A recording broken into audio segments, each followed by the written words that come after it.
Selamat siang semua. Selamat siang. Halo, selamat siang. Oke, siang teman-teman.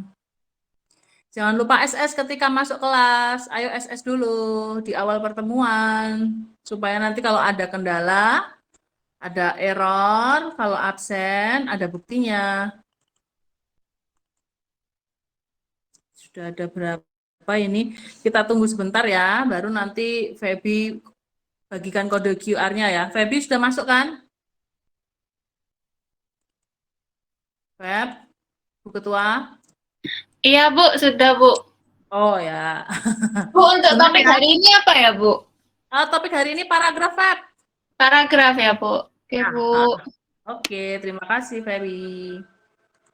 Kita tunggu sebentar ya, supaya yang masuk lumayan banyak. Oke, sambil menunggu, tadi yang sempat menjadi bahan diskusi ya, di grup lain kita ya. Di grup lain tadi ada yang mengatakan, Bu, saya PRS 2, bagaimana untuk tugas-tugasnya dan yang lainnya. Kalau untuk tugas, kalau yang sudah ikut di kelas lain, pertemuan 1 dan 2, dan mendapat komen dari dosen yang bersangkutan, itu tidak masalah, nanti silahkan mungkin bisa diskusi ke chat saya ya. Kalian tunjukkan, Bu, ini clustering dan listing saya, dan ini hasil ACC dari dosen sebelumnya. Tapi kalau belum di ACC atau belum dikoreksi dan belum diberikan komentar, nanti saya akan membuatkan khusus untuk mahasiswa yang PS2 yang belum mengumpulkan clustering dan listing. Nanti saya buatkan tempat khusus di GC, nanti dikirimkan di sana clustering dan listingnya. Ya, bagi yang belum masuk kelas dari pertemuan 1 dan 2, saya minta dengan sangat coba dibaca dari halaman clustering dan listing. Tunggu, halaman berapa ya? Sebentar. Halaman 13 sampai halaman 19. Sambil membaca yang ada di apa namanya? Google Classroom itu kan ada materi 1 dan materi 2. Nanti dibaca clustering itu seperti apa, listing seperti apa. Ya, kemudian kalau mungkin ada temannya atau kenal dengan seseorang, punya teman, itu tanya apa saja sih, terus ketentuannya apa saja kalau di kelas ini. Itu ditanyakan ya. Nah, nanti silahkan yang belum membuat clustering dan listing PRS 2 nanti dikumpulkan di tempat yang sudah saya buatkan. Nanti setelah ini saya buatkan ya, setelah kelas. Nanti saya buatkan, kalian bisa kumpulkan di sana. Begitu ya. Nanti tunggu komen dari saya di sana. Ya, begitu ya. Ada pertanyaan? Feby mungkin bisa sambil bagikan kode QR-nya, sepertinya sudah lumayan banyak yang datang. Baik, Bu. Saya izin present ya, Bu. Untuk Oke. yang manual bisa langsung chat di chat di kolom chat ya. Thank you. Permisi, Bu. Ya, Kathleen. Untuk yang PRS2 berarti absennya gimana ya? Nah, untuk absen, enaknya bagaimana ya gitu ya. Kalian kalau ikut kelas di kelas sebelumnya, jadi misalnya ikut kelas dosen yang lain di pertemuan 1, pertemuan 2, itu silahkan konfirmasi ke saya. Atau nanti kan ada waktu untuk apa namanya menulis ya, atau menulis dan yang lainnya, nanti saya akan tanya, ayo mahasiswa yang PS2 siapa saja. Nanti saya akan masukkan secara manual. Kalau ikut di kelas yang lain ya, jadi misalnya, Bu, waktu pertemuan 1 dan 2 saya ikut kelasnya Bu Sally, atau Bu, saya ikut di kelasnya Ibu, tapi kelas yang lain. Itu silahkan konfirmasi ke saya. Tapi kalau misalnya, Bu, saya tidak ikut semuanya, berarti otomatis ya harus alfa. Gitu. Ya, nanti saya tanya ya. Ya, Bu, makasih. Oke, Kathleen. Silahkan absen dulu. Atau ada yang tanya, yang PS2, silahkan.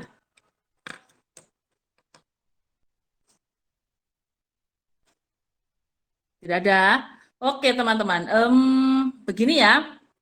Setelah saya cek dan lihat hasil dari clustering dan listing kalian, ada beberapa hal yang perlu menjadikan catatan. Silahkan benar-benar diperhatikan sambil kalian absen, sambil mendengarkan ya. Jadi ada beberapa hal. Yang pertama, ini saya urutkan satu persatu. Teman-teman yang PRS2 mungkin sambil mendengarkan ya, supaya nanti ketika kalian melakukan clustering dan listing tidak melakukan hal yang sama. Ya, yang pertama, topik umum itu sudah disepakati di semua kelas itu bahwa topik umumnya anti intoleransi dan anti perundungan. Jadi tidak ada topik umumnya perundungan atau intoleransi saja. Ya, jadi topik umumnya adalah anti intoleransi atau anti perundungan. Pilih salah satu, teman-teman. Oke. Nah, kemudian yang kedua, dikatakan bahwa kalau klaster, nah, klaster itu kan klaster 1 dan klaster 2, klaster 1 dan klaster 2 ya, diperhatikan, klaster 1 dan klaster 2 itu kan harus spesifik ya, lebih spesifik daripada topik umumnya. Nah, yang terjadi beberapa dari kalian ada yang malah klaster 1 dan klaster 2-nya malah lebih umum.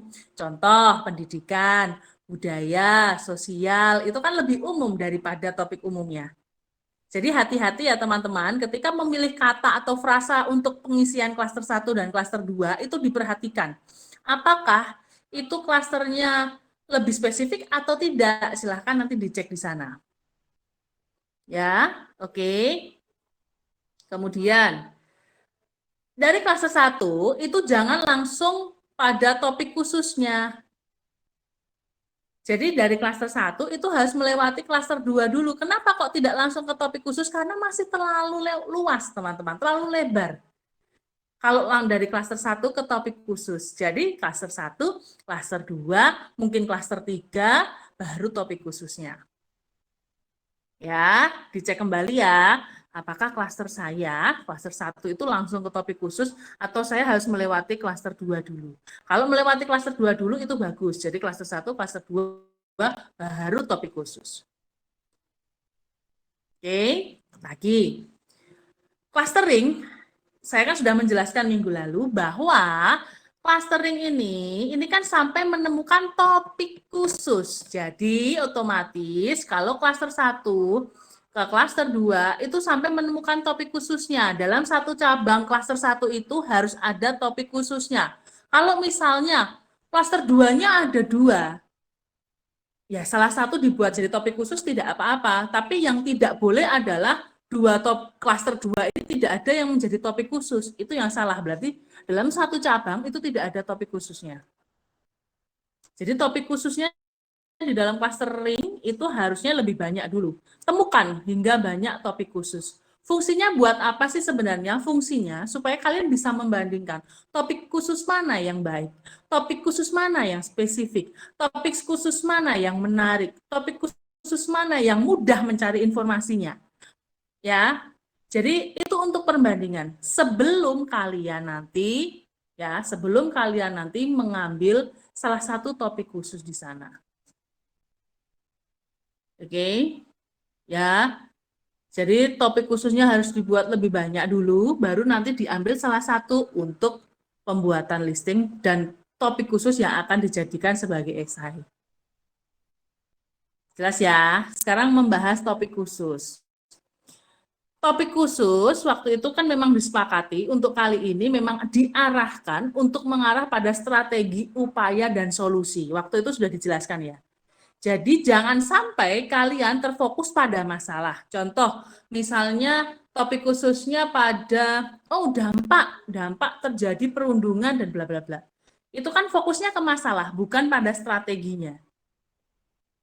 Ya teman-teman, jadi topik khususnya untuk kali ini diarahkan ke strategi. Bu, berarti nanti kalau tugas yang lainnya apakah kita harus selalu fokus ke strategi untuk topik khususnya? Tidak. Tapi untuk yang ini, ya untuk kali ini memang difokuskan pada strategi. Karena kalian lihat, topik umumnya saja kan anti intoleransi atau anti perundungan. Berarti kan nantinya yang akan menjadi topik khusus kan kalau dilihat dari sana kan kelihatan ya teman-teman bahwa oh ini tidak hanya membahas tentang permasalahannya, tapi bagaimana mengatasi si masalah tersebut. Ya, ini yang banyak yang salah. Jadinya silahkan topik khususnya dicek kembali apakah memang sudah masuk dalam upaya, strategi, solusi, cara untuk menangani, dan sebagainya itu dicek kembali. Oke. Ya, dicek kembali ya di sana. Kemudian topik khusus itu harusnya kalimat lengkap, subjek, predikat, objek. Cek kembali apakah topik khusus saya sudah jelas subjeknya. Lebih bagus lagi kalau subjeknya detail. Contoh, mahasiswa. Ya, bisa saja kalau supaya detail mahasiswa misalnya semester 1 kah, mahasiswa jurusan apa kah, itu kan akan lebih detail, lebih berbeda, lebih menarik dan lebih berbeda dari penulis sebelumnya kan, misal. Ya, jadi subjek objek itu jangan sampai lupa. Jelas ya? Oke. Sekarang masuk ke listing. Nah, untuk listing juga demikian. Topik khususnya kan sudah pada strategi. Topik khususnya sudah pada strategi. Otomatis listingnya fokusnya di mana? Ke strategi bukan? Jadi kalau misalnya keluar dampak sebab loh Bu ini berhubungan Bu nanti ke strategi. Iya memang berhubungan, tapi biasanya saya meminimalkan supaya Anda tidak terjebak. Kalau nanti terlalu banyak listing yang sebab, dampak, terus strategi, nanti kan akhirnya anak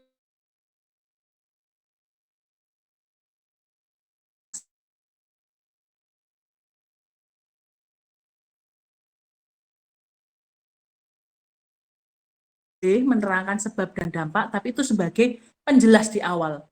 Menjelaskan si kasusnya, menjelaskan masalahnya apa, sebelum mengarah pada strategi. Karena kan memang butuh ya, jadi tidak serta-merta langsung strategi, tapi kan diarahkan pada masalahnya apa sih sebenarnya hingga muncul si strategi ini, itu boleh teman-teman. Tapi bobotnya yang perlu dilihat, persenannya perlu dilihat.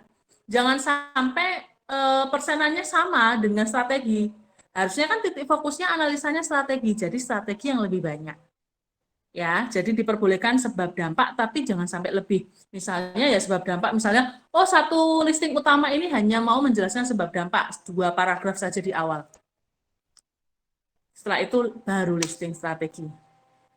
Ya, kemudian untuk listing memang sangat saya sarankan lebih banyak. Listingnya harus lebih banyak, atau anak listingnya lebih banyak, lebih detail, lebih spesifik.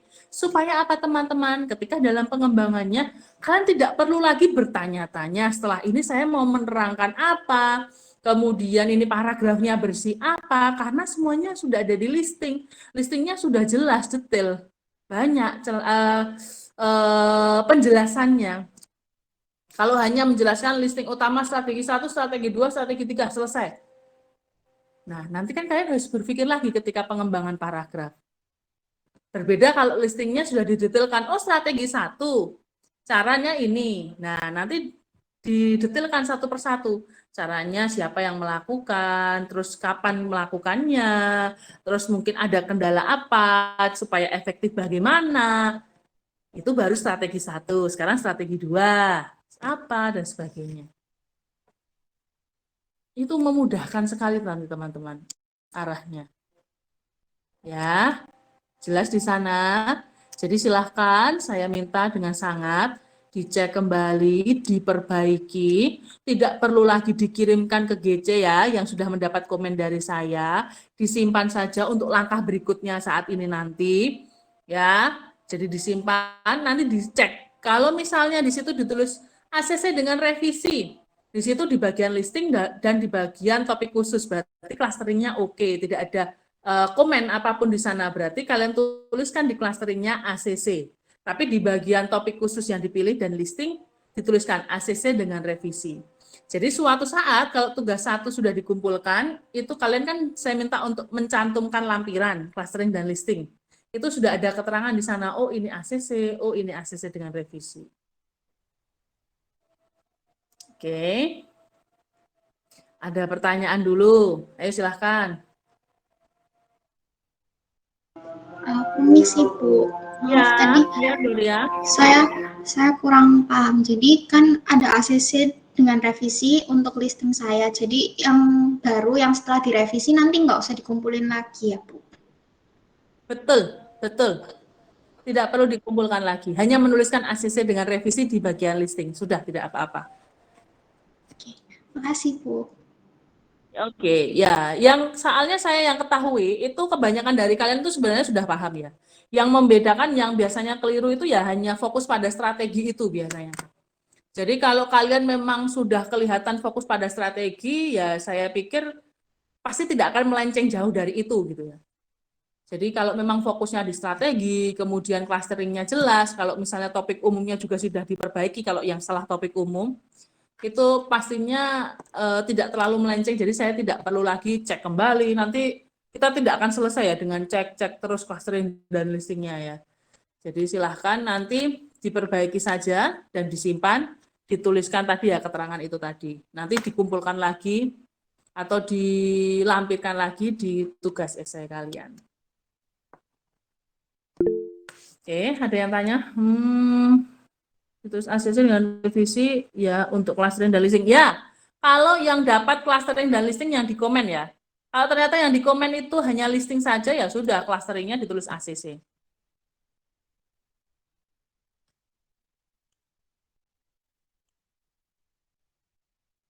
Ada lagi yang tanya? Ayo.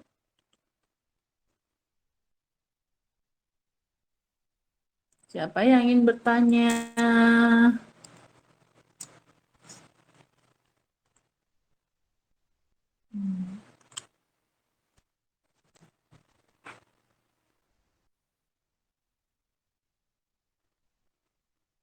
Aman? Oke kalau aman.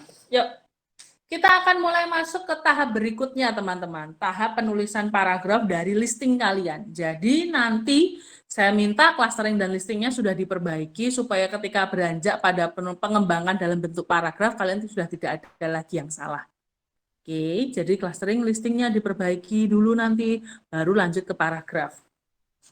Oke, sekarang kita lanjutkan. Nah, bagi teman-teman yang PS2 atau mungkin yang PRS1 tapi masih sedikit menyepelekan, tidak begitu membahas lagi, menganalisa lagi mengenai clustering dan listing ini, saya harapkan coba mulai diperhatikan karena ini nanti juga akan berguna buat kalian ya. Bagaimana sih cara membuat clustering, bagaimana menemukan topik khusus dari topik umum, kemudian bagaimana membuat kerangka karangan. Ya, jadi silahkan nanti dibaca-baca kembali ya. Mana materi satunya bagaimana, kalau yang di buku kan ada juga. Di PowerPoint nanti juga sudah saya bagikan yang materi 1 dan materi 2. Materi 3 setelah ini saya bagikan. Jadi kalian bisa cek kembali di pelajari kembali. Kalau misalnya masih bingung, kebingungan bisa kita diskusikan lewat grup line atau di kelas kalau nanti ada kesempatan. Jangan lupa membuka di sini ya, YouTube ini ya, karena ini berkaitan tentang bagaimana sih menulis paragraf yang tepat dan memperhatikan kohesi dan korelasinya. Nah, ini tadi yang sebentar. Oke. Nah, ada 4 tahapan pra-menulis teman-teman yang minggu lalu sudah kita lakukan ya. Tapi sebelumnya saya hanya mengingatkan kembali bahwa kita nanti pasti akan mencari topik khusus.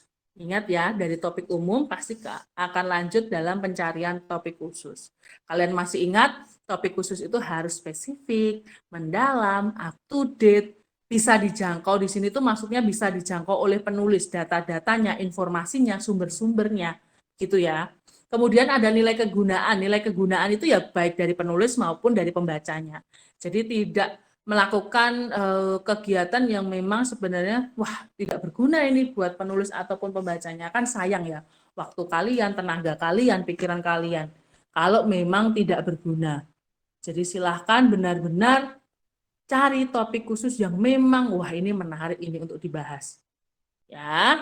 Kemudian didukung data. Ingat bahwa ini karya ilmiah, jadi otomatis pasti memerlukan data pendukung.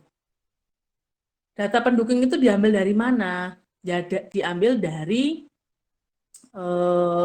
sumber-sumber terpercaya, teman-teman, dari penulis sebelumnya. Itu ya. Terus kita masuk ke clustering ya. Apa sih clustering itu? Sebentar, teman-teman.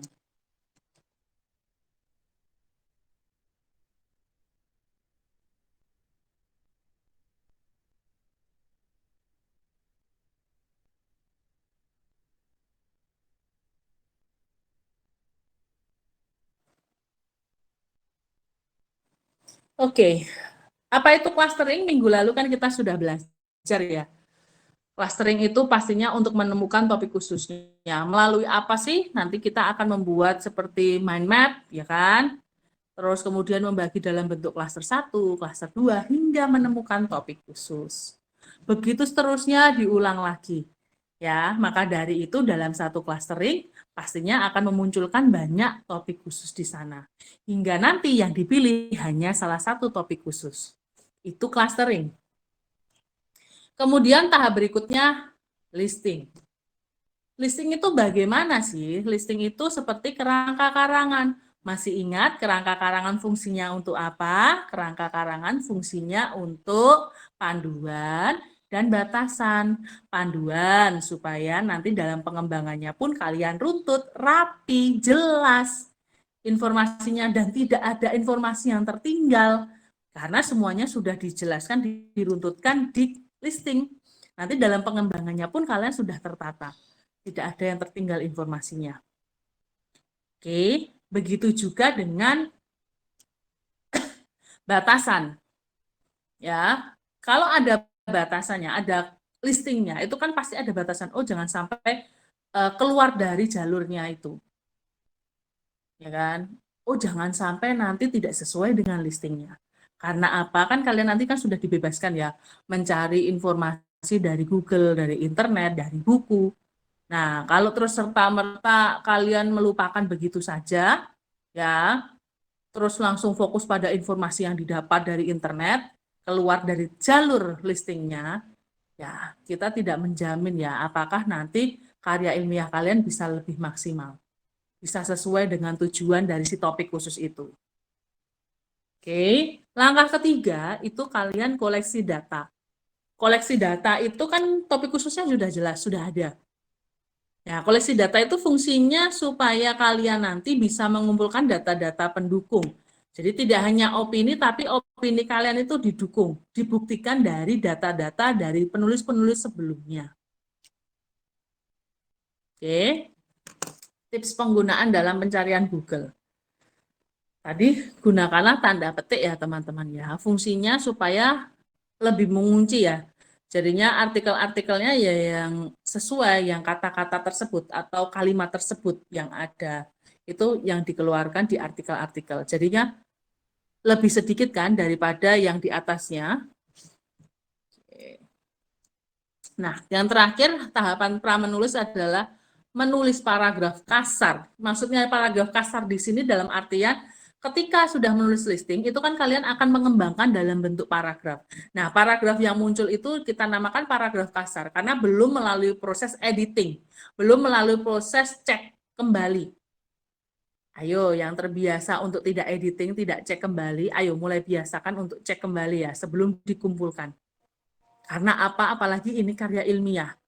Harus bisa dipertanggungjawabkan. Kalau kalian asal dalam penulisan, tidak bisa dipertanggungjawabkan tulisannya, ya risiko di kalian bisa saja dituntut karena kan membelokkan informasi. Informasi yang digunakan salah. Ya, akhirnya apa? Tulisan kalian pun juga tidak akan dipercaya oleh pembaca kan?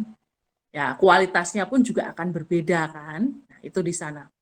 Kemudian di sini dikatakan berdasarkan outline atau listing yang dibuat pada poin 2. Jadi maksudnya begini teman-teman.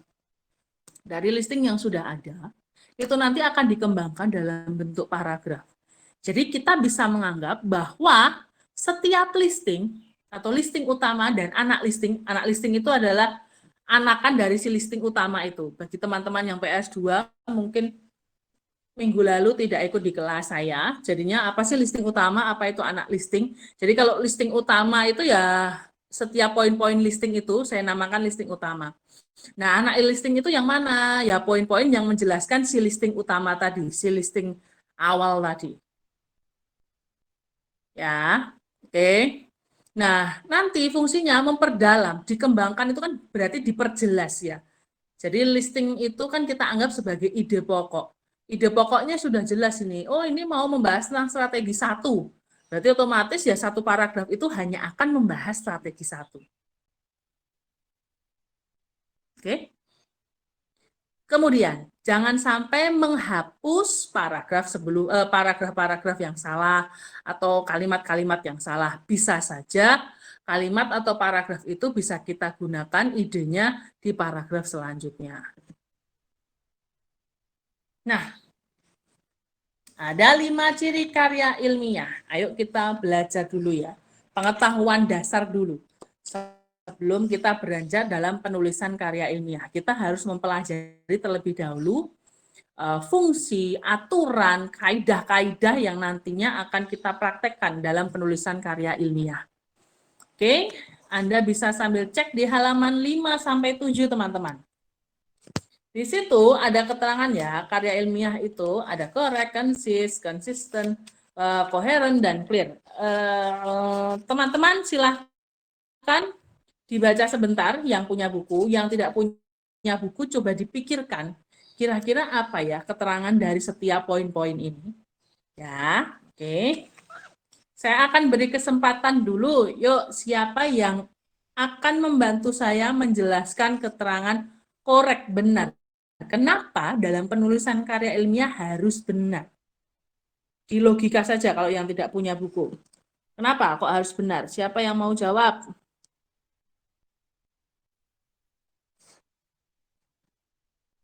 Silahkan yang mau jawab.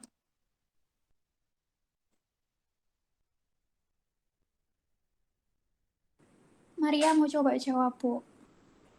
Oke, Maria, jangan lupa on cam. Sebentar, Bu.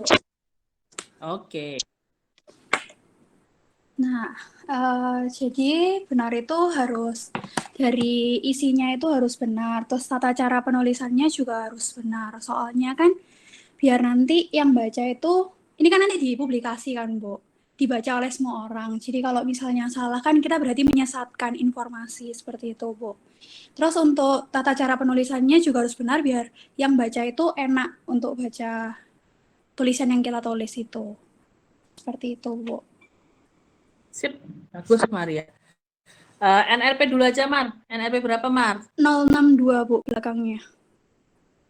Depannya berapa ya? Saya lupa. D122. 2200 ya?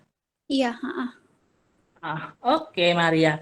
Benar yang dikatakan Maria ya. Maria sudah membantu menjelaskan teman-teman. Jadi dikatakan di sini benar dalam artian segala hal yang kita nanti akan gunakan dalam penulisan itu harus dipastikan benar.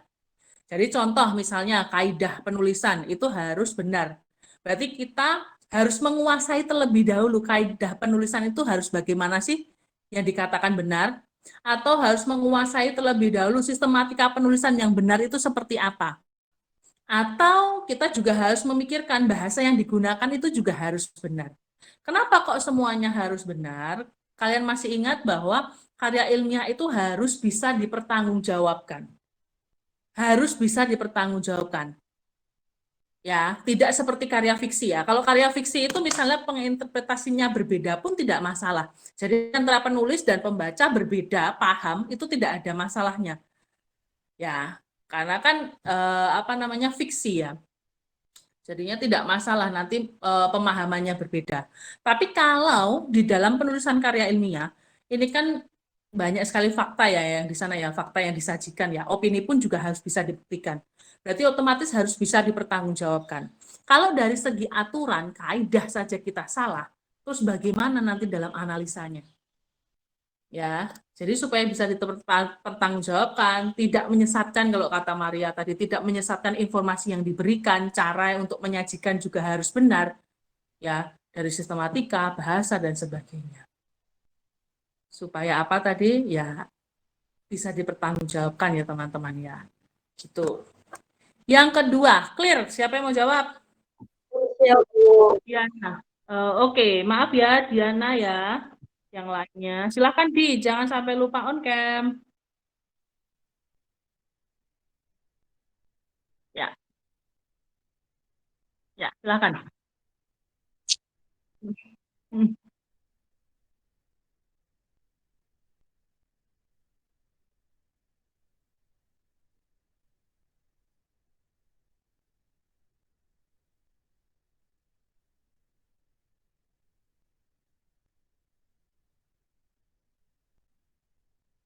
Oke, bagus. Benar, Diana. NRP dulu deh, Diana. NRP 88. Oke. Iya, sama-sama benar yang dikatakan teman kalian, Diana ya. Jadi dikatakan jelas di sini dari awal itu kita harus memposisikan semua persiapan harus benar-benar matang dan jelas informasinya. Contoh, misalnya subjeknya sudah jelas, mau meneliti siapa, dari sudut pandang apa. Oke, kemudian topik khususnya apa, itu semuanya juga harus jelas. Kenapa harus jelas? Supaya nanti dalam proses selanjutnya, si penulis nanti juga lebih mudah dalam penulisan. Yang kedua, pembaca pun juga langsung tahu jalurnya mana, arahnya mau kemana. Kalau dari awal saja tidak jelas, dari topik khususnya tidak jelas, aturannya juga tidak jelas, tidak benar. Nanti dalam pengembangan, proses pengembangannya pun dari penulis sendiri juga kesulitan, pembaca pun juga akan lebih kesulitan lagi. Ini mau membahas apa? Ya kan? Oke, jadi dari pijakannya, teman-teman, silakan harus benar-benar diperhatikan. Ya, pijakannya dasarnya itu harus jelas, teman-teman. Supaya nanti memudahkan kalian sebagai penulis maupun pembaca itu dalam proses menulisnya ataupun dalam membaca. Oke. Tadi yang dikatakan, oh jangan sampai bertele-tele. Ya benar, kalau jelas itu tidak mungkin bertele-tele atau melebar, karena dari awal sudah jelas jalurnya di mana, batasannya apa. Ya, jadi jangan salahkan saya misalnya, oh clustering kalian harus benar loh ya, harus jelas loh ya. Mana topik khususnya itu harus jelas, listingnya juga harus jelas. Kenapa? Supaya arahnya ke depannya kalian tidak keliru. Ke depannya penulisannya juga jelas dalam pengembangannya. Sesuai dengan aturannya. Dan pastinya bisa dipertanggungjawabkan. Jadi 5C ini saling berhubungan semua, teman-teman.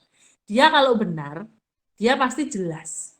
Nah, kalau jelas, dia pasti konsis ringkas. Apa itu ringkas? Michelle mau jawab, boleh? Valeri, Bu. Oke. Maaf ya Valeri, Michelle dulu ya. Silakan Michelle. Oke, jadi kalau oh ya on cam ya Bu. Iya gini. Jadi Ya, kalau misalnya ringkas itu lebih ke kita mau bahas topik A juga harus bahas topik itu secara mendalam, bukan melebar-lebar ke topik-topik yang lainnya, karena nanti pembacanya juga bakal bingung gitu yang dibahas apa. Jadi harus ringkas. Kayak gitu, tapi mungkin diperdalam lagi topiknya. Oke, bagus Mas, Michelle. Bu. Ya, jadi ringkas di situ. Misal NRP berapa Michelle? 082. Depannya D122. Oke, D122 sama dengan yang lain. Oke. Makasih, Ya, Bu. betul yang dikatakan. Ya, sama-sama Michelle. Benar yang dikatakan Michelle. Namanya saja ringkas ya. Ringkas itu dalam artian apa sih teman-teman? Jadi pastinya dia tersusun rapi, kemudian sederhana, tidak melebar kemana-mana. Anggapannya begini, kalau ringkas itu anggapannya tulisan kalian harus mendalam, bukan melebar. Paham maksudnya? Jadi harus mendalam, bukan melebar. Kalau melebar itu biasanya akan dangkal, tidak masuk ke dalam. Tapi kalau mendalam dia dalam satu tempat, tapi dia akan menganalisis sampai ke ujung-ujungnya, sampai ke dalam-dalamnya. Jadi ringkas itu bukan melebar, tapi mendalam. Langsung pada intinya apa? Langsung fokus pada topik khusus yang memang diambil apa.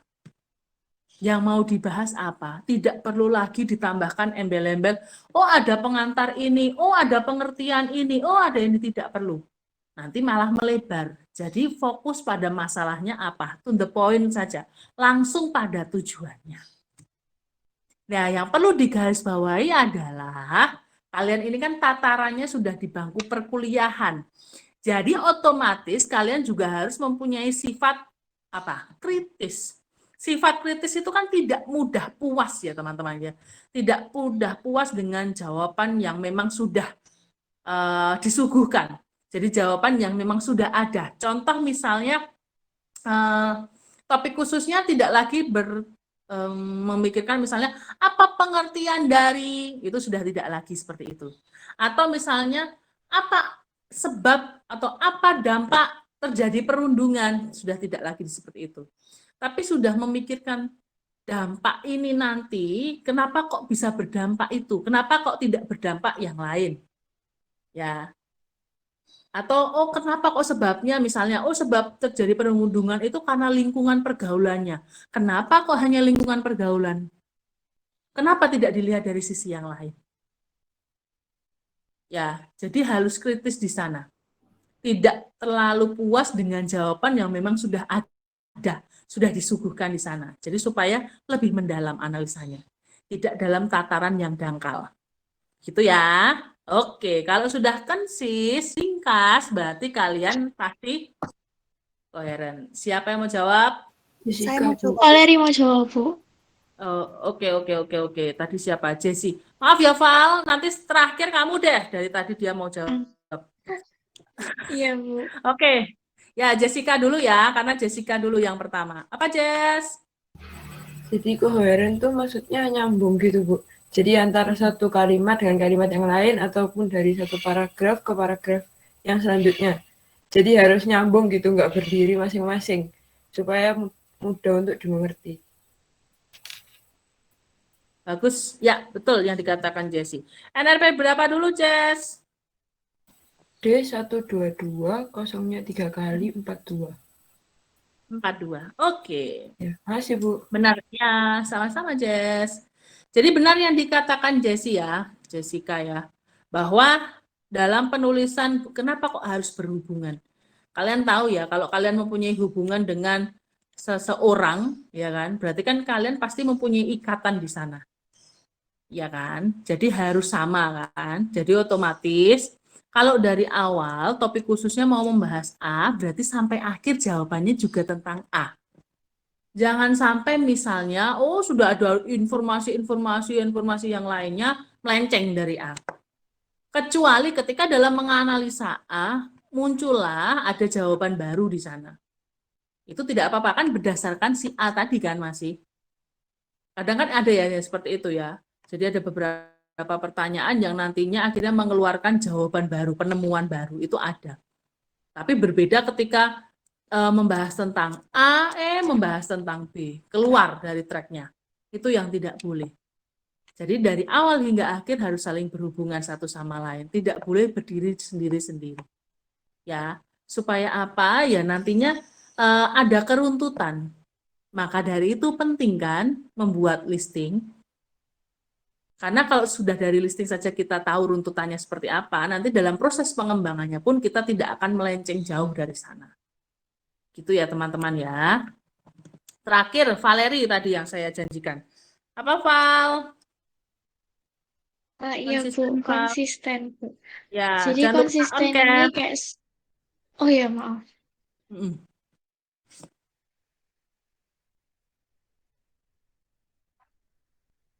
Ya, jadi kalau konsisten ini, Bu, kalau dari awal kita udah membahas mengenai lingkungan masyarakat umum, berarti kita juga harus mengambil subjeknya itu dari masyarakat umum, baik dari sudut pandang juga. Jadi kalau misalnya awalnya kita udah fokus sama tema itu, ya dari awal sampai akhir kita harus konsisten sama itu. Baik dari kutip, pembahasan, maupun kayak daftar pustakanya, kayak gitu. Ya, betul. Bagus. Jadi namanya saja konsisten ya itu ya. Valeri NRP berapa dulu, Val? 085, Bu. Oke. Ya. Oke. Terima kasih, Bu. Jadi yang dikatakan, ya, sama-sama Val. Jadi yang dikatakan Valeri betul ya. Jadi konsisten itu tetap tidak berubah. Jadi kalian sebagai ilmuwan tidak boleh berubah. Apalagi ini kan harus dipertanggungjawabkan. Berarti otomatis tidak boleh berubah-ubah. Harus konsisten dari awal hingga akhir. Selain berhubungan, kalian juga harus konsisten ya. Harus sama, tetap tidak boleh berubah. Tadi kalau katanya contohnya, oh kalau sudut pandangnya dari awal itu mahasiswa, ya berarti sampai akhir ya dari sudut pandang mahasiswa. Ya, kalau dari awal mau mengerjakan topik khusus itu ya sampai akhir nanti harus jawaban dari topik khusus itu. Gitu ya teman-teman ya. Jadi 5 ciri ini itu semuanya saling berhubungan. Harus benar, pasti nanti harus jelas. Kalau jelas pasti harus ringkas. Kalau ringkas pasti berhubungan ya satu sama lain. Kalau berhubungan satu sama lain pasti konsisten. Ya, 5 ciri ini ya, 5 ciri ini jangan sampai dilupakan. Jangan sampai hanya sebatas teori, tapi bisa kalian praktekkan. Dalam prakteknya kalian bisa mengecek, oh saya ini konsisten enggak? Saya ini jelas tidak? Oh ini kira-kira benar tidak ya aturan ini? Itu silahkan dicek. Nah, masuk ke metode penulisannya. Dalam metode penulisannya itu ada 3. Yang pertama clipping, yang kedua kutipan, ya, yang ketiga penelitian.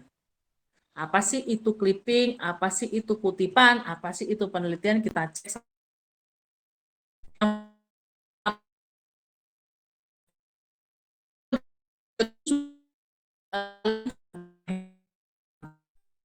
Mungkin SMP, SMA pernah melakukan ini, metode clipping. Jadi informasi apapun dirangkum dan dimasukkan di sana, diringkas, dimasukkan dalam satu artikel. Tidak ada analisa opini di sana, tidak ada pembuktian melalui fakta-fakta. Jadi adanya yang memang informasi yang sudah ada dimasukkan di sana secara instan. Begitu ya. Nah, metode clipping seperti ini, ada informasi, kemudian ada pemilahan informasi tersebut, kemudian ada metode clipping mengumpulkan itu tadi, kemudian meringkas, baru menyimpulkan saja biasanya ya, dari sekian banyak ringkasan simpulannya apa akhirnya, gitu. Ya, Anda tidak lagi akan menggunakan metode clipping ini, tapi Anda akan menggunakan metode kutipan atau catatan. Apa sih itu metode kutipan atau catatan? Metode kutipan atau catatan itu sama teman-teman. Ketika kalian akan mencari informasi, kalian mengutip atau mencatatnya, tapi kalian diminta untuk menganalisa dari kutipan itu, atau kutipan itu dijadikan sebagai pembuktian fakta dari opini kalian.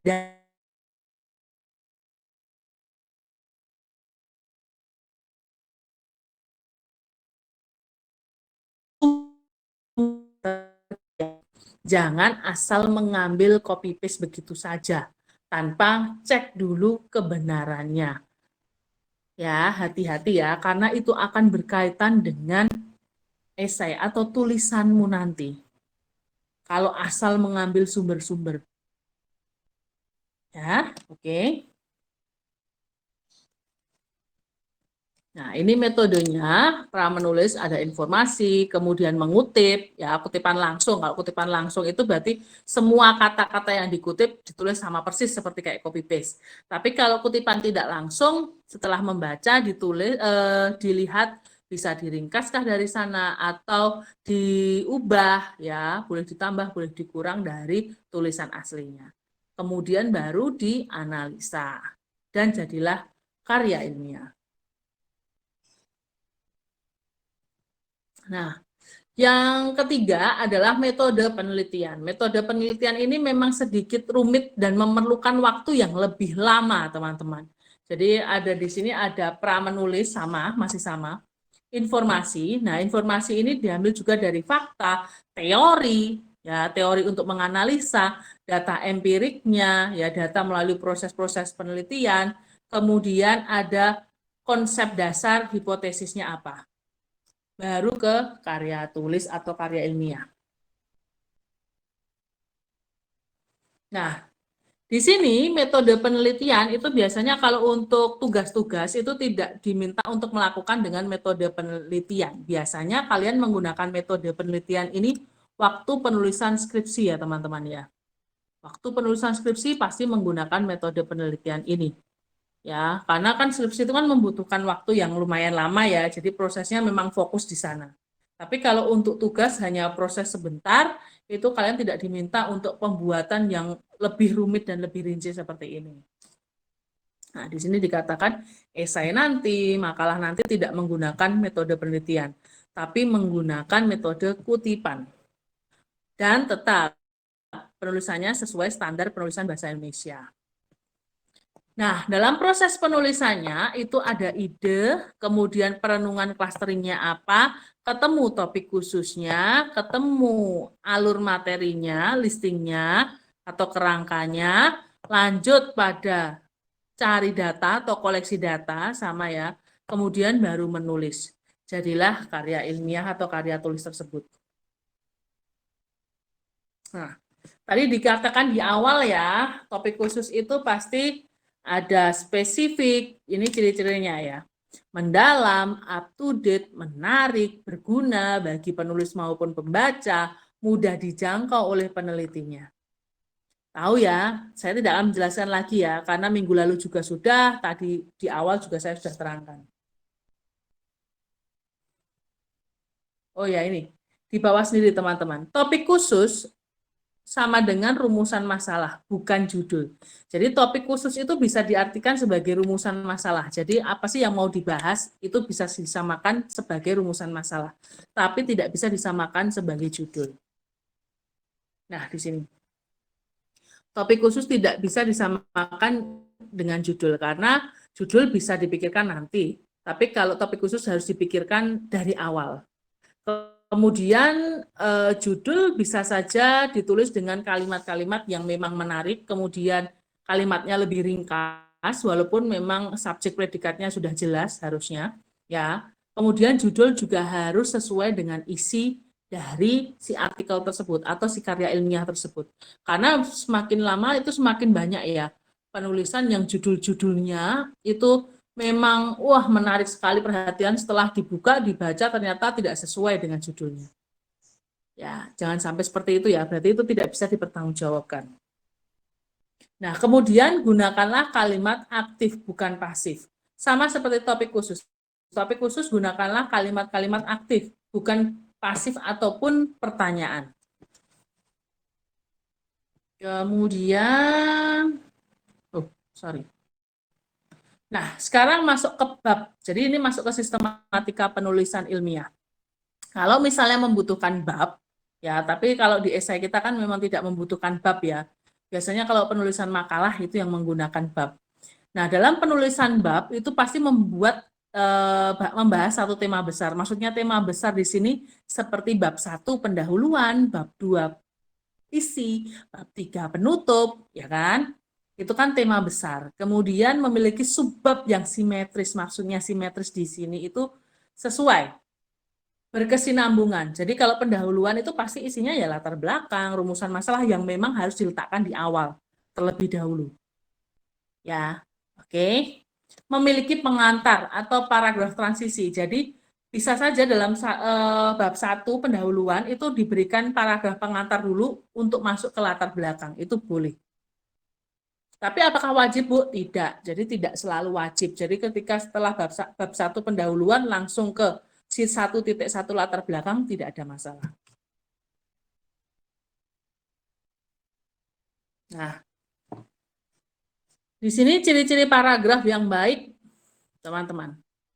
Jadi kalian yang nantinya setelah ini akan membuat paragraf, hati-hati ya, coba diperhatikan baik-baik. Ya, dalam satu paragraf itu pasti memiliki satu kalimat pokok atau ide pokok. Jelas?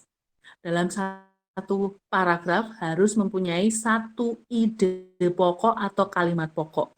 Yang kedua, cukup penjelasan atau elaborasi. Jadi dalam satu paragraf itu harus jelas mau membahas apa. Jangan sampai nanti isinya hanya lebih dari 2 ide pokok, bahkan atau terus ini mau bahas apa tidak jelas, semuanya kalimat utama, bingung kan. Kemudian ada korelasi dan koherensi antar kalimat, jadi ada kesinambungan antar kalimat, kemudian ada sebab dan akibat, dan sebagainya itu harus ada. Ada saling mendukung, menjelaskan, mendeskripsikan, itu harus ada hubungan itu. Kemudian memiliki frase atau kalimat transisi. Jadi bisa juga menggunakan kalimat-kalimat transisi atau frase transisi. Itu diperbolehkan. Nanti ada contohnya. Nah, di sini dalam penulisan karya ilmiah itu memang disarankan menggunakan paragraf deduktif. Kalian masih ingat paragraf deduktif? Paragraf deduktif kalau kalimat utamanya terletak di awal kalimat. Ya. Kemudian setiap paragraf selalu mempunyai inti paragraf di kalimat pertama. Jadi dalam satu paragraf itu harus mempunyai kalimat utama. Nah, karena itu paragraf deduktif, letakkan kalimat utamanya di awal paragraf. Dalam satu paragraf itu harus terdiri dari 4-8 kalimat. Itu diingat-ingat ya. Kemudian 3-7 itu adalah kalimat pendukung. Jadi kalau yang tadi, yang satu, itu yang kalimat pokok atau kalimat utama, 3-7 itu kalimat penjelas, ada menjelaskan, mendukung, mendeskripsikan, itu bisa saja semua, dan kalimat kesimpulan. Kalimat kesimpulan tidak harus selalu ada dalam satu paragraf. Ya, oke.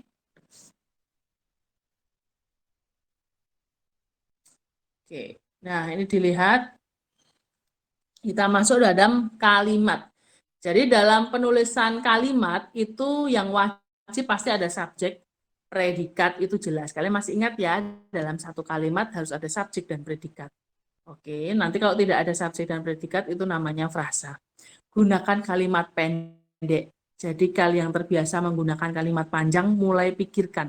Ini kalimatnya terlalu panjang dan efektif tidak ya? Itu harus dicek kembali. Berhati-hati dalam penggunaan kalimat majemuk. Subjeknya apa, predikatnya apa harus jelas. Dua objeknya apa itu harus diperjelas. Menulis seperti bercakap-cakap. Maksudnya di sini bercakap-cakap lugas. Jadi sekali, dua kali baca, pembaca langsung paham ini maksudnya apa. Itu menulis secara bercakap-cakap. Walaupun tetap tulisannya bahasanya bahasa baku atau formal. Letakkan inti kalimat ada di depan. Ingat ya tadi ya, kalau paragraf deduktif, jadi kalimat utamanya di depan. Perhatikan tanda baca. Tanda baca juga mempengaruhi ya teman-teman ya, koma, titik, dan sebagainya. Dan kebakuan kata. Nah, di sini ada link untuk KBBI online ya, kalian bisa cek di sana. Nah, kalimat efektif itu kalau apa sih? Pastinya secara tepat mewakili penulisnya ya. Yang kedua, bisa sepaham antara penulis dan pembaca itu harus paham. Jangan sampai jangan sampai salah paham ya. Tidak sepemahaman, tidak sepakat, itu yang berbahaya. Oke. Nah, yang biasanya keliru ya ini. Kalimat itu biasanya tidak terdiri dari subjek dan predikat, inti kalimatnya di belakang, menggunakan pasif, kalimat pasif, konstruksinya tidak sejajar, konstruksi asing terlalu panjang, dan kurang variasi. Kita lihat. Kita masuk ke kata sebentar. Nah, kalau yang kata, itu gunakan kata yang tepat, yang sesuai dengan apa yang mau dijelaskan. Sederhana saja tapi tetap baku. Pilih kata yang lebih populer. Kalau populer itu kan mudah diserapnya ya. Oh, oke, Fernando. Jadi mudah diserapnya. Kemudian perhatikan ejaan. Kan kita kenalnya dulu ada ejaan yang disempurnakan atau EYD. Kalau sekarang ada Puebi. Kalian bisa cek di sana. Kan sekarang bisa online kan. Istilah yang tepat bagaimana, penulisan tanda baca yang tepat bagaimana, penulisan kata yang tepat itu bagaimana, itu silahkan cek di sana. Hindari kata-kata yang abstrak, jadi tidak jelas ini maksudnya apa, intinya apa. Yang mempunyai buku sambil buka bukunya mungkin, jadi supaya bukumu bisa kalian coret-coret. Sebentar. Sebentar teman-teman. Nah, di halaman 41. Halaman 41, jadi ada beberapa hal di situ. Subjek dan predikat tidak jelas, ini ada contohnya. Dalam penelitian itu menyimpulkan, nah kan, ya, ini kan yang salah ya, seharusnya langsung saja pada subjeknya apa. Penelitian itu menyimpulkan bahwa, itu kan jelas, Kalaupun mau menambahkan itu sebagai frasa transisi atau keterangan, itu boleh, itu di bawahnya. Dalam penelitian itu, koma itu untuk membedakan, baru Suparmono menyimpulkan seperti itu. Oke. Itu subjek dan predikatnya harus jelas. Sekarang, inti kalimatnya di belakang. Nah, inti kalimatnya itu kan sebenarnya kan rasio yang masih timpang ya, tapi ini yang dikedepankan Profesor X berpendapat bahwa jadi yang di awal itu adalah paragraf induktif ya, tapi sebenarnya yang diminta adalah paragraf deduktif. Kalimat utamanya letakkan di awal atau subjeknya atau intinya diletakkan di awal. Ini kalimat-kalimat pasif. Biasanya kalimat-kalimat pasif itu kalau kata kerjanya diawali dengan di atau ter awalannya. Diharapkan, ya kan? Kemudian dibahas. Harusnya kan aktif ya, berarti membahas. Kalau aktif itu biasanya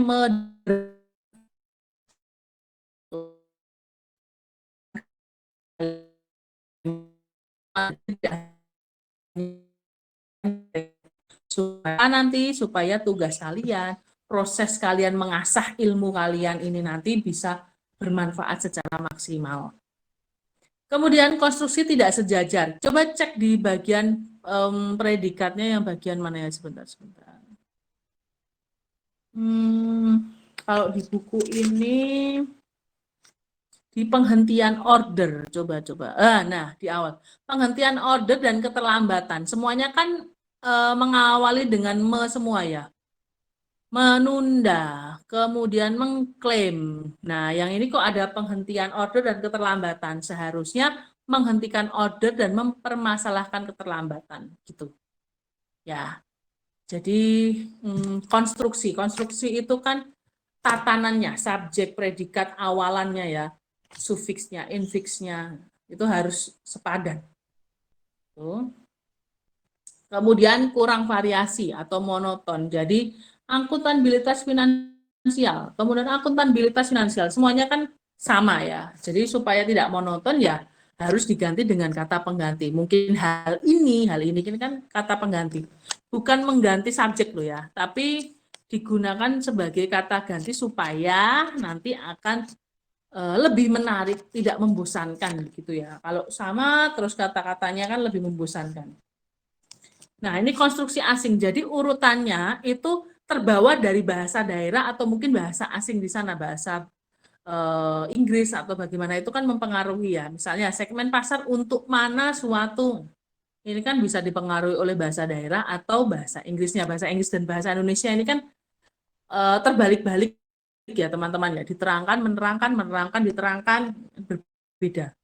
Jadi hati-hati ya, jangan sampai terbawa. Nah, coba dilihat di sini, yuk baca bareng-bareng ya di situ ya. Ini kalimat panjang teman-teman. Perkembangan rekayasa genetik itu sampai penyakit menular itu adalah satu kalimat. Jadi kalimatnya ini panjang sekali dan tidak efektif. Coba dari dari satu kalimat ini coba dipotong-potong menjadi 4 kalimat. Dibaca dulu mana yang harus dipotong, diberi titik, beritahu. Saya minta 2 orang deh, 1 orang dulu. Siapa yang mau jawab? Baca dulu sebentar.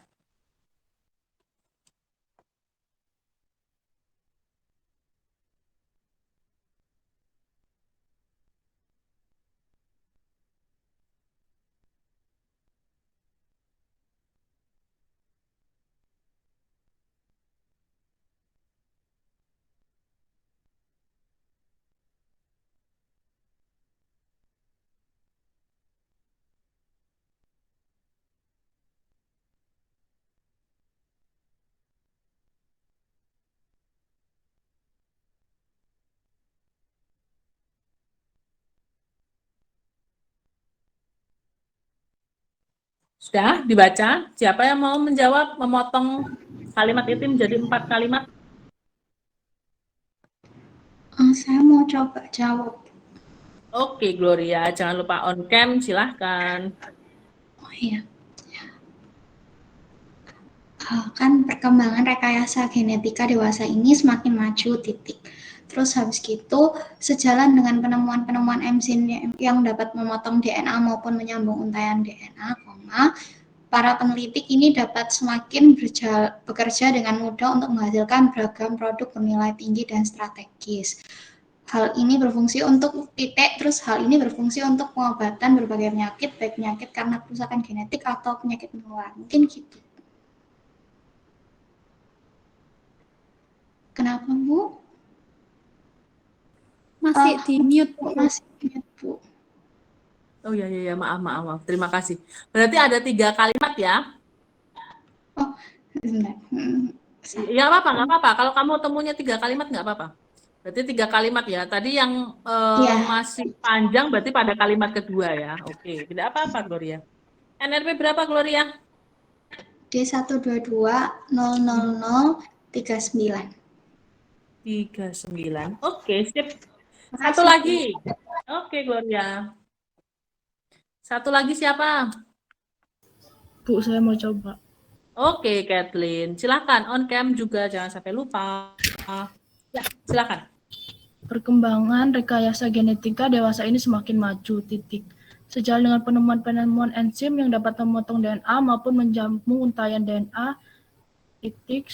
Para peneliti kini dapat semakin bekerja dengan mudah untuk menghasilkan beragam produk bernilai tinggi dan strategis untuk pengobatan. Untuk pengobatan berbagai penyakit, baik penyakit karena kerusakan genetika atau penyakit menular.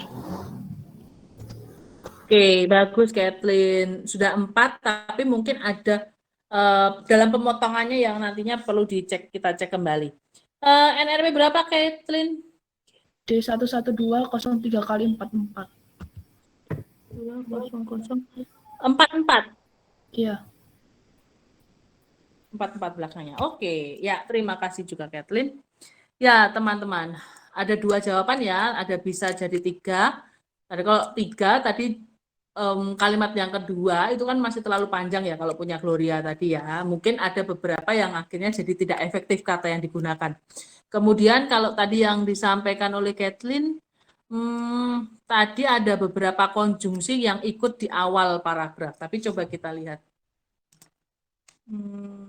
Nah, ini hampir-hampir seperti ini, tapi tidak masalah teman-teman ya. Kita kan sambil belajar ya. Jadi di sini perkembangan rekayasa genetika semakin maju, sip, tadi sudah disampaikan. Hal ini sejalan dengan, jadi hal ini dulu, subjek dulu. Terus sampai untaian DNA. Kemudian para peneliti, tadi sudah bagus, ada yang jawab itu. Para peneliti kini dapat bekerja dengan dan bernilai tinggi, titik.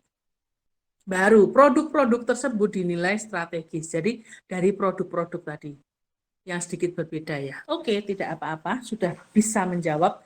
Jadi teman-teman intinya adalah kalimatnya jangan sampai terlalu panjang ya. Lebih baik kalian memotong kalimat itu menjadi kalimat sederhana yang subjek predikatnya sudah jelas di sana.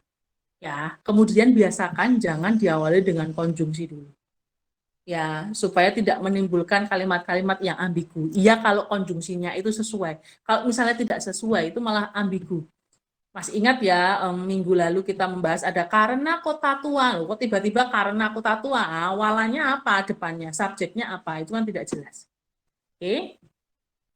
Nah, ada beberapa contoh teman-teman di sini, nanti setelah ini saya akan masukkan di GC, kalian bisa sambil baca-baca. Nah, ini adalah juara 1 dari lomba esai yang tahun 2020, mungkin sekarang sudah semester berapa? Semester 4 atau semester 6? Semester 4 ya, coba nanti dicek lagi, dibaca lagi, kalau dalam satu paragraf itu harus apa, dan sebagainya, kalimatnya bagaimana, itu silahkan dicek, walaupun memang belum sempurna 100%, tapi minimal hampir mirip seperti ini ya teman-teman ya. Nah, jadi poin-poin pentingnya adalah, pastinya dalam satu kalimat harus ada subjek dan predikat tentunya. Yang kedua, pasti penggunaan tanda baca itu juga diperhatikan. Komanya di mana, kemudian jumlah per kalimatnya juga harus diperhatikan. Kemudian yang kedua, paragrafnya harus deduktif, biasakan menggunakan paragraf deduktif. Jadi langsung kalimat utamanya letakkan di awal, supaya tahu, oh ini ide pokoknya tergambar jelas ini di kalimat utamanya. Oke, kemudian kalau misalnya ada konjungsi dan kohesi, itu juga harus diperhatikan baik-baik ya, antar kalimatnya ya, supaya jelas. Nah, teman-teman, untuk latihan setelah ini kalian bisa menuliskan, minta tolong tuliskan 2 paragraf ya. 2 paragraf. 2 paragraf dari satu listing.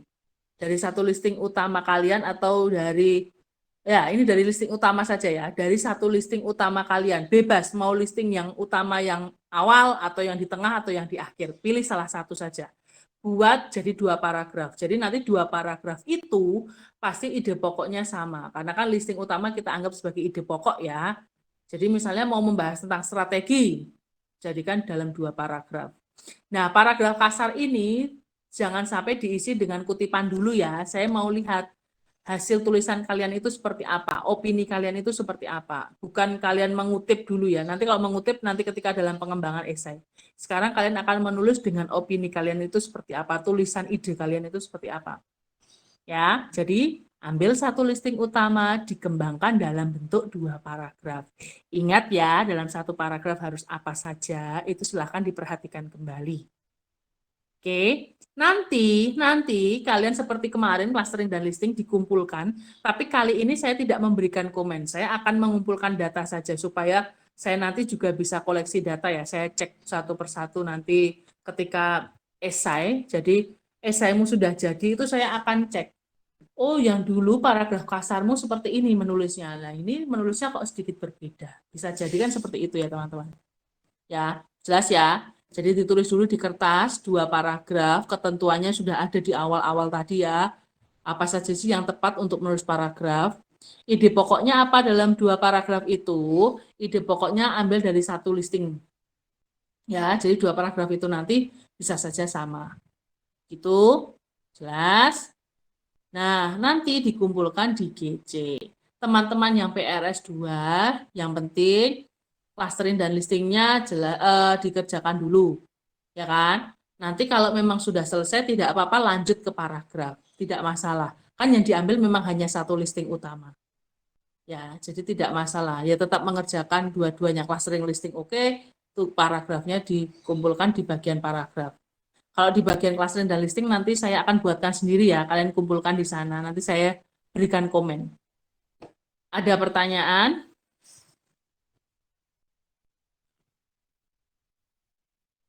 Ada? Ada?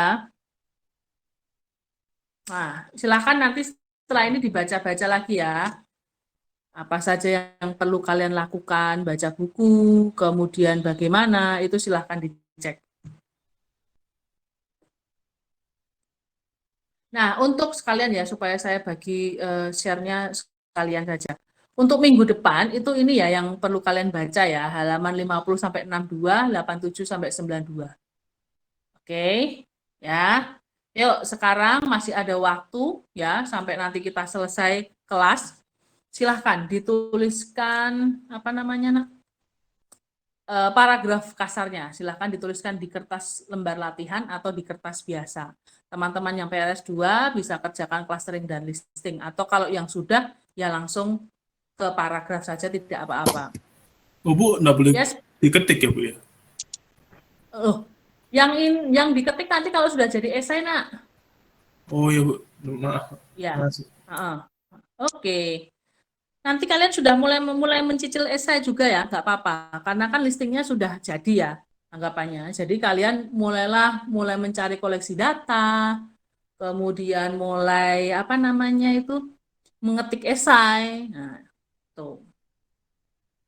Yuk silahkan dikerjakan. Saya akan bagi dulu ya, share ini ya ke GC. Jadi kalian bisa sambil baca-baca di GC.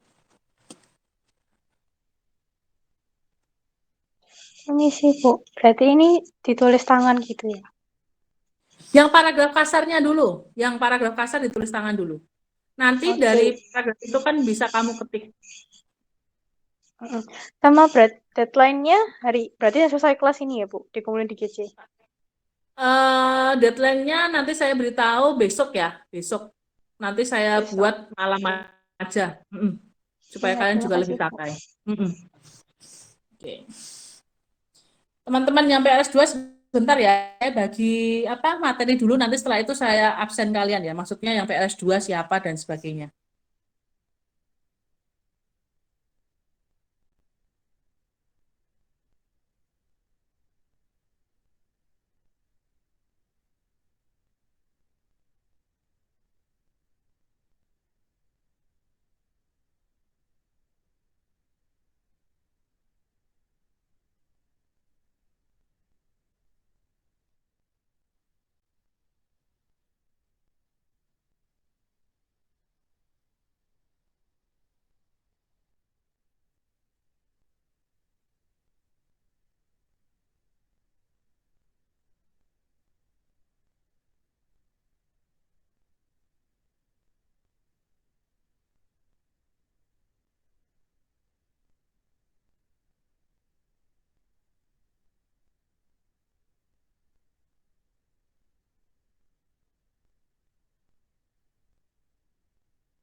Bu, mau bertanya. Ya, Jadi ini kita cuma pilih satu listing utama gitu ya, Bu. Terus betul. dibikin 2 paragraf. Betul. Betul. Berarti kalau misalnya dari listing saya itu kan ada 3 anak listing kan, Bu. Itu berarti dari 3 anak listing itu dibuat jadi 2 paragraf gitu ya. Kayak Itu juga bisa sih. Atau fokus saja ke satu listing itu nggak apa-apa.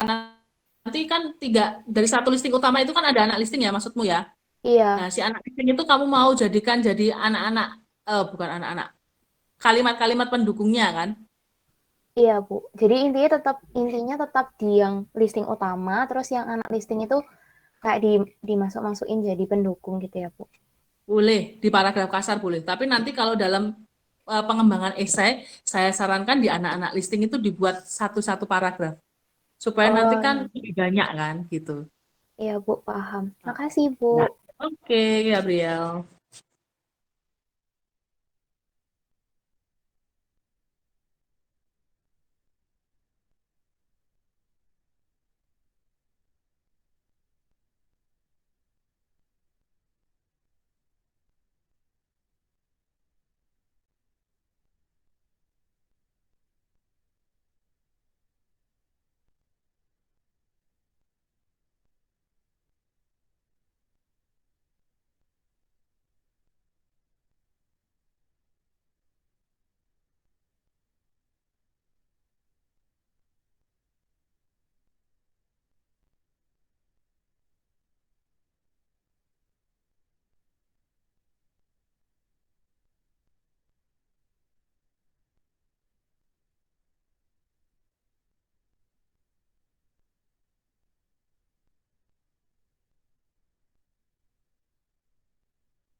Permisi, Bu. Ya, Untuk oke. yang Kat. buat clustering ini boleh tulis di bukunya sini atau tulis di kertas saja? Bebas, Kathleen. Kalau kamu punya bukunya, ya tulis di lembar kegiatan itu, lembar buku itu. Oh, iya, Bu. Makasih. Ya. Sebentar.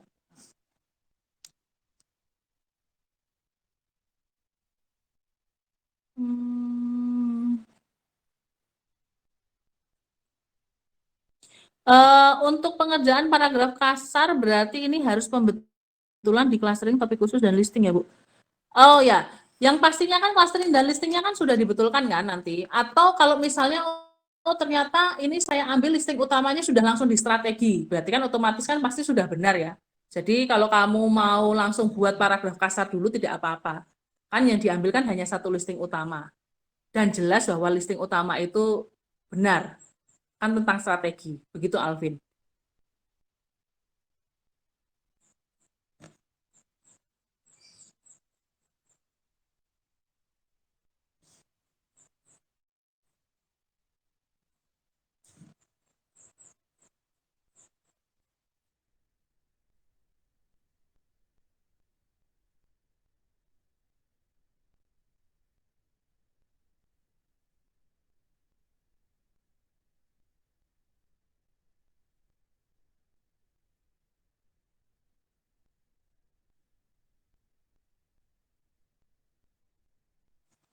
Oke, sambil kerja, ini saya tawarkan ke yang PRS 2. Coba satu-satu ya. Silahkan checklist dulu sebentar. Siapa saja yang mahasiswa PRS 2, satu persatu? Saya, Saya, Bu. Oke, Kathleen dulu ya, sebentar. Kat, kamu pertemuan 1-2 ikut di mana, Kathleen? di kelas Bu Sylvia, Bu, yang G1. G1 ya. Itu ikut kelas Bu Sally. Iya, Bu Sally. 1 dan 2 ikut kelas Bu Sally. Oke. Hah? Oh. Yang mana? Bu Nancy apa Bu Sally? Bu, kelas G2, Bu, salah. Oh iya, G1 kan saya ya, berarti Iya. G2. Ya. Oke, 1 dan 2 ikut kelas Bu Sally ya. Iya, Bu. Dan itu apakah clustering listingnya sudah di cross check? Itu sudah pernah saya cross check kan, tapi belum di ACC sama ibunya. Oh, belum dibaca, belum dikomen maksudnya. Jadi kayak kita nyampein dulu ke ibunya, terus nanti ibunya milih kalau misalnya sudah betul baru boleh dimasukkan ke Google Classroom. Oh, gitu. Itu kan langsung waktu di kelas ya maksudnya ya. Biasanya Bu Sally gitu ya. Iya, Bu. Oke, nggak apa-apa. Nanti langsung kumpulkan ya kalau clustering listingnya sudah oke, menurutmu sudah kamu selesai, letakkan di GC ya supaya saya nanti bisa memberikan komen di sana. Di bagian yang untuk PRS 2. Iya, Bu. Oke, Kathleen, saya catat dulu. Oh, NRP Kathleen, sorry, lupa. D112 03 kali 44. Oke, ya, sip. Oke, Kathleen. Jonathan, Jo? Iya, Bu. Ya, Jonathan ikut kelas mana, Jo, sebelumnya? Bu Sally yang kelasnya A, hari Senin pagi. Sebentar. Bu Sally yang kelas hari Senin pagi itu apa ya? A. C apa? C apa bukan ya? Oh, A. A apa? A1. Cuman A, iya. A1 harusnya. Cuman A sih di PRS-nya itu. Kemarin yang PRS A. PRS 1 kan aku milih yang A, terus itu ketolak. Oh, oke. Sebentar. Ikut kelasnya Bu Sally ya, anggapannya? Iya. Sebentar saya jawab Alvin. Iya, Vin, kirim di Google Classroom. Itu ada tempatnya, Vin, sudah. Oke, di A, oke, A1 Bu Sally. Pukul berapa ya Bu Sally itu? Kelasnya Bu Sally 7.30 ya? 9.30. Oh, 9.30, sorry. Ya, oke, 9.30. Tadi kalau Kathleen tadi yang pukul berapa, Kathleen? Sorry. Sama-sama jam kelas ini, Bu. Oh, oke. Berarti 11.30. Oke. Ya, Jonathan 1-2 ikut ya kelasnya Bu Sally? Ikut. Oke. NRP berapa, Jo? 43 belakangnya. Semuanya 1220043. Oke, 43. Clustering listing bagaimana? Sudah di ACC kah? Belum, soalnya itu kan di antri gitu pas kelasnya hari Senin itu. Jadi kayak satu-satu dipanggil, ditanyain. Biasanya begitu ya beliau ini. Ya udah, nggak apa-apa. Nanti buat sih. Ya, kalau saya nanti takutnya nggak selesai nanti. Ya udah, nanti dikirimkan di Google Classroom ya, tapi bagian untuk PRS 2. Oke, Bu. Oke, sip. Lanjut. Siapa lagi PRS 2? Saya, Bu. Oke, sebentar. Maria kelasnya siapa? Kelas G2 sama Bu Seli hari Rabu. Oke, Bu Seli hari Rabu. Oh, sama ya kayak ini ya. 11.30, 1 dan 2 ikut. Ikut, Bu. Oke, nanti saya bisa cek. NRP Mat. D122 00146. 00146. Iya, Bu. Oke. Oh, ini Maria yang beda ya. Tadi ada Maria tapi 62. Oh, Maria yang beda. Ya. Clustering listing sudah ACC? Belum di ACC. Oke, ya udah kirim di GC ya. Nanti saya beri Ya. komen. Ya, makasih, Bu. Oke. Siapa lagi tadi? Nadia. Iya, Bu. Oke, Nadia. G2. Iya. Bu Seli 11.30. Terus 1 dan 2 ikut ya? Iya, Bu. Oke. NRP berapa Nadia? D122 00171. 171. Oke. Lanjut. Siapa lagi? Saya, Bu. Vincent. Oke, Vincent. Ikut kelas apa, Vincent? Kelas G2, Bu Seli. G2 Bu Seli. Sebentar. Pukulnya sama. Oh, banyak yang ketolak ya kalian di G2. Iya. 1 dan 2 ikut? Ikut. NRP? D122 00162. 162. Clustering dan listingnya sudah ACC? Sudah? Oh, Ya. kalau sudah, berarti sudah ada komen ya berarti ya? Harus apa? Sudah. Oh ya, bagus. Berarti langsung lanjut ke paragraf aja. Kalau sudah ACC. Tidak perlu mengumpulkan di GC. Untuk clustering dan listingnya. Iya, Bu. Oh ya. Oke. Oh, tapi nggak apa-apa, Desen. Takutnya nanti kalau saya tidak mengumpulkan datamu, nanti besok saya kesulitan cari. Kumpulkan aja di situ, terus kamu beri keterangan bahwa sudah ACC di Bu Seli, gitu aja. Di kolomnya. Kolom chat. Baik, Bu. Ya. Oke. Terima kasih. Ya. Oke, Vincent. Lanjut, siapa lagi? Halo, Bu. Oke, Michelle. Ya, Michelle. Ikut kelasnya apa, Michelle? Bu Seli G1. G2. G2, Bu Seli. Oh. Sampai ketolak-tolak ya kalian. Sebentar. Ikut 1 dan 2? Ikut, Bu. Ikut. NRP? D122 00138. 138. Clustering listing sudah ACC? Belum. Oh, belum. Ya udah, kumpulkan di GC ya. Nanti Bu. saya bisa cek. Untuk PRS2, nanti ada sudah tempatnya di situ. Oke. Bu, terima kasih. Oke, Michelle. Lanjut, siapa lagi? Saya, Bu. Ya, Bu.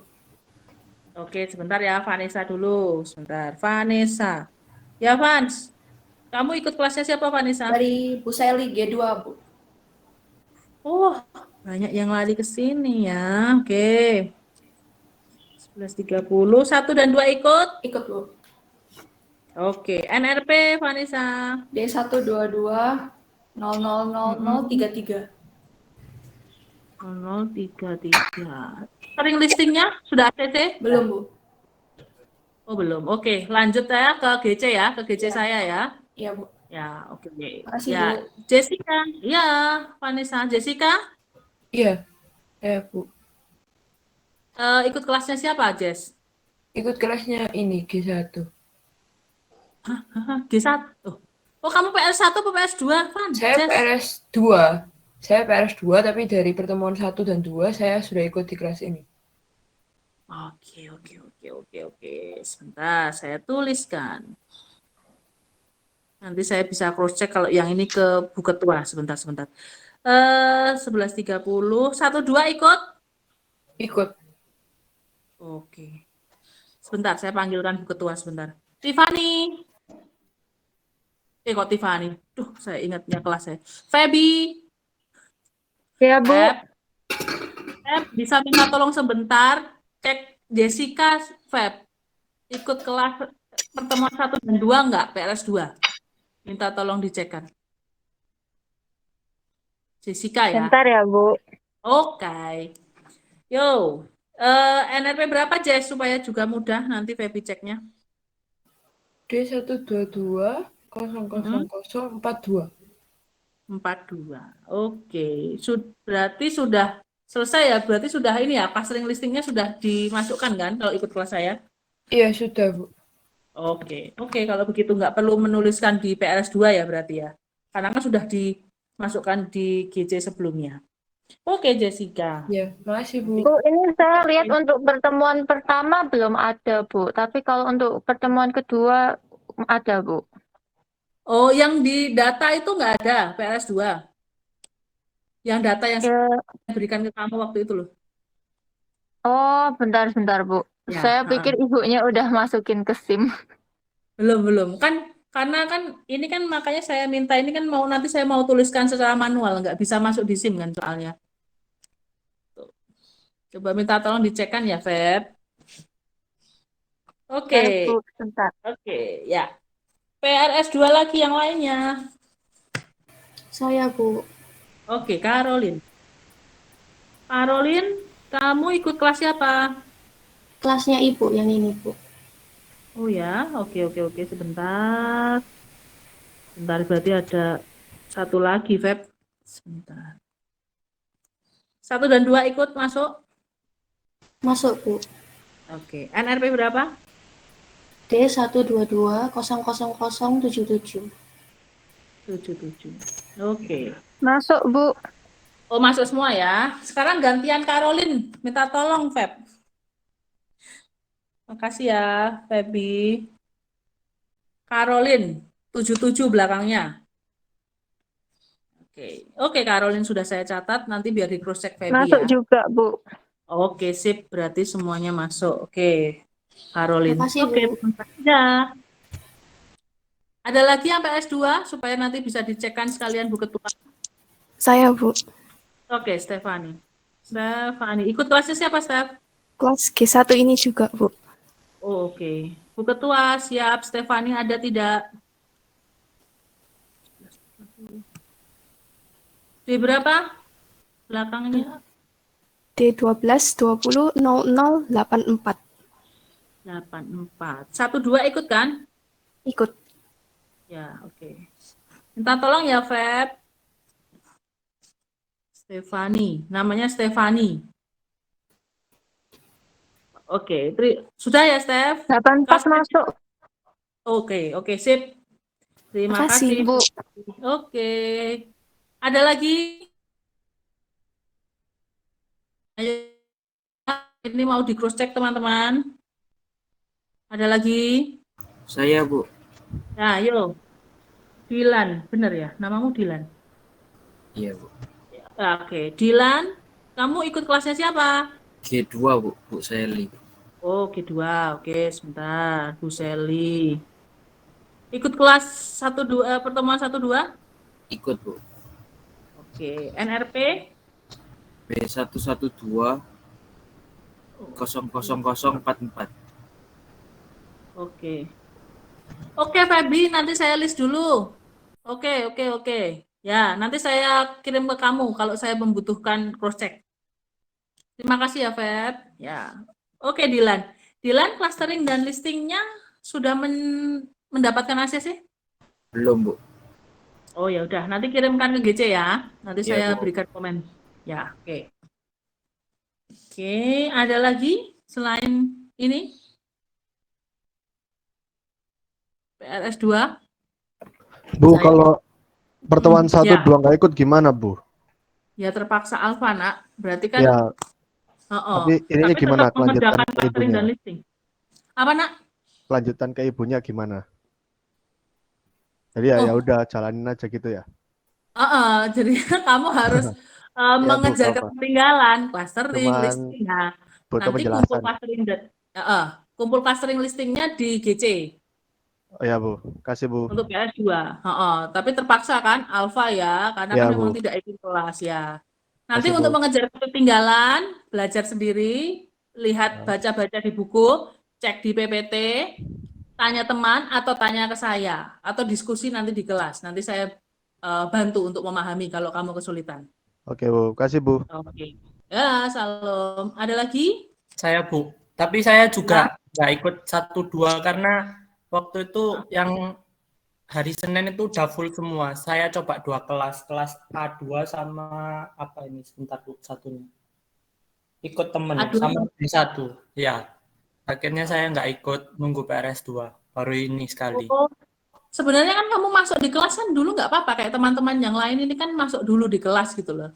Gitu Nah, ya. seharusnya. Tapi ya itu buat pengalaman. Nantinya kalau ada seperti ini, nantinya besok-besok lagi ikut kelasnya dulu aja.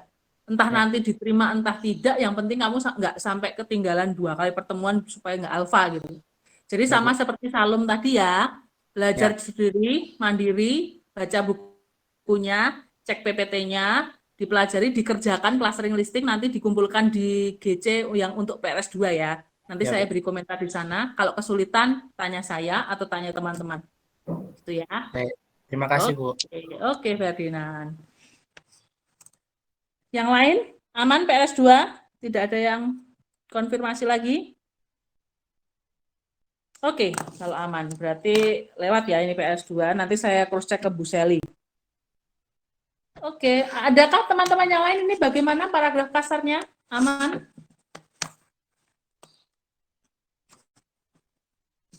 Kalau ada pertanyaan tentang paragraf, bisa silahkan ditanyakan.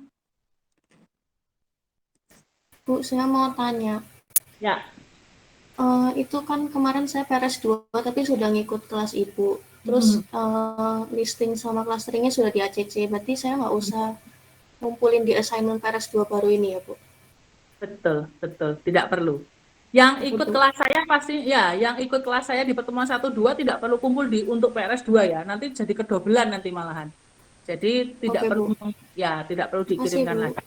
Bukan saya kan itu Bu, saya kan kurang salah baca informasi, suruh ngumpulkan kelas. Aku kira ngumpulnya klaster aja, yang listing sama topik khususnya itu saya lupa kumpulkan. Itu harus gimana? Saya kumpulkan lagi atau gimana? Nah itu, diskusi aja deh kalau yang itu. Diskusi di mana? Nanti setelah kelas deh. Setelah kelas kamu bisa cross check ke saya ya. Oh iya Bu, di personal chat apa di kelas, di grup kelas?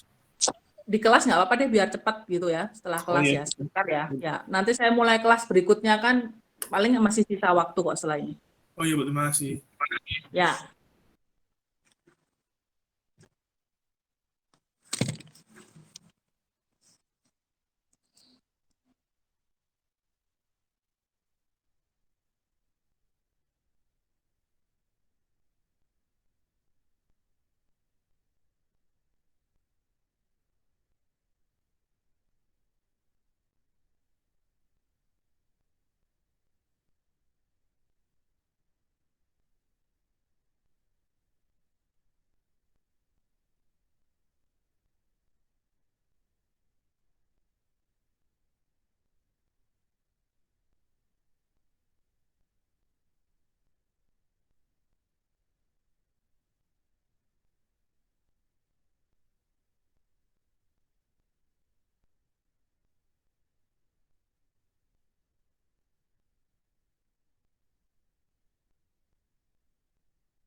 Oke teman-teman, nanti sambil kalian mengerjakan paragraf kasar, silahkan nanti juga kalian boleh mulai mencicil ya, seperti yang saya katakan, mencicil untuk esai.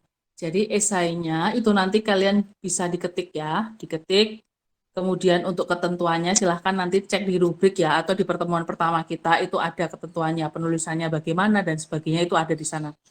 Silahkan nanti dicek kembali. Kalau tidak tahu bisa ditanyakan nanti di grup atau ditanyakan minggu depan di kelas. Yang pasti untuk koleksi data itu saya ingatkan, karena kita nanti belum mempelajari materi sumber kutipan dan daftar pustaka, baru minggu depannya lagi. Silahkan kalau nanti membuka link di internet atau manapun, misalnya atau di buku, itu silahkan dicatat. Kalau di buku kan kalau ada wujud bukunya oke, tapi kalau e-book dan sebagainya, silahkan disimpan linknya. Nanti supaya kalian bisa masuk di sana. Supaya nanti ketika sudah mempelajari sumber kutipan dan daftar pustaka, itu kalian bisa masuk di sana lagi. Gitu ya. Kemudian, kalau mau mengembangkan dalam bentuk esai masuk ke karangan, itu kalian seperti yang saya katakan tadi, listing utama atau anak listing itu bisa menjadi ide pokok paragraf. Jadi dikembangkan. Ya, jadi misalnya paragraf 1 saya mau menjelaskan masalahnya apa dulu gitu. Jadi masalahnya tentang perundungannya kah atau intoleransinya itu seperti apa dalam proses perkembangannya, itu satu paragraf. Nanti paragraf berikutnya saya mau menjelaskan contoh kasusnya dulu. Jelaskan dulu di sana. Baru nanti paragraf ketiga sudah mulai masuk ke cara penyelesaian atau solusi atau strategi. Nah, itu dilihat dari setiap listing-listing kalian. Jadi misalnya paragraf 3 sudah mulai masuk ke strategi 1. Caranya bagaimana? Oh, paragraf kedua bagaimana sih nanti dalam prosesnya